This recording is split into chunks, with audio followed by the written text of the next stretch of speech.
અંકલેશ્વરમાં ગુરુ પૂર્ણિમા નિમિત્તે રામકુંડ તીર્થધામ કબીર આશ્રમ અને જૂના દીવા ભાથીજી મંદિર ખાતે વિવિધ ધાર્મિક કાર્યક્રમોનું આયોજન કરવામાં આવ્યું હતું।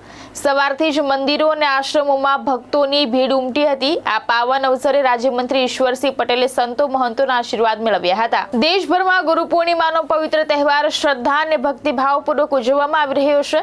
માન્યતા અનુસાર આ પાવન દિવસે મહર્ષિ વેદવ્યાસનો જન્મ થયો હતો, તેથી આ દિવસને ગુરુ પ્રત્યે આદર, સન્માન અને કૃતજ્ઞતા વ્યક્ત કરવામાં માટે પર્વ તરીકે ઉજવવામાં આવે છે। અંકલેશ્વરના રામકુંડ તીર્થધામ કબીર આશ્રમ અને જૂના દીવા ભાથીજી મંદિર ખાતે ગુરુ પૂર્ણિમાની ભક્તિમય ઉજવણી કરવામાં આવી હતી। મંદિરો અને આશ્રમોમાં વિશેષ પૂજા અર્ચના, ભજન કીર્તન અને મહાપ્રસાદીનું આયોજન કરવામાં આવ્યું હતું। સવારથી મોટી સંખ્યામાં ભક્તોએ પોતાના ગુરુનું પૂજન કરીને આશીર્વાદ મેળવ્યા હતા। ગુરુ પૂર્ણિમાના પાવન અવસરે રાજ્યના જળસંપત્તિ અને પાણી પુરવઠા મંત્રી ઈશ્વરસિંહ પટેલે વિશેષ પૂજા અર્ચના કરી સંતો મહંતોના આશીર્વાદ મેળવ્યા હતા। તેમણે સંતો મહંતોનું સન્માન પણ કર્યું હતું। આ પ્રસંગે અંકલેશ્વર નગરપાલિકાના પ્રમુખ જિગ્નેશ અંદાડિયા, શહેર ભાજપ પ્રમુખ ધર્મેન્દ્ર પુષ્પકર્ણા અને તાલુકા પંચાયતના પ્રમુખ વિવેક ભરડીવાલા સહિતના આગેવાનો ઉપસ્થિત રહ્યા હતા। આજનો દિવસ એટલે ગુરુ શિષ્યનો દિવસ, અને આજે ગુરુ પૂર્ણિમા કહે છે। ગુરુ શબ્દની વ્યાખ્યા પણ ખૂબ સુંદર છે।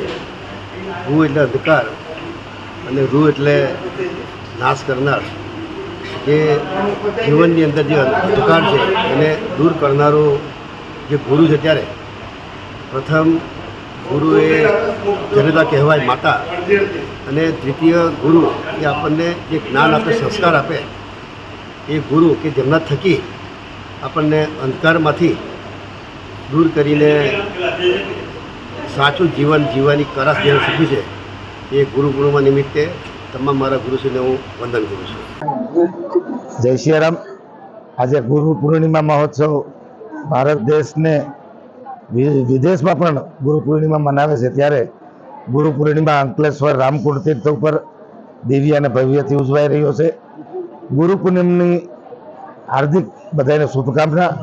ભગવાન સદગુરુદેવ ભગવાન અંધકારમાંથી પ્રકાશ તરફ દોરે એવી શુભકામના। આપ સૌને જય શ્રી રામ, જય ગુરુદેવ। ધર્મેશ રાણા, દ્રષ્ટિકોણ ન્યૂઝ, ભરૂચ।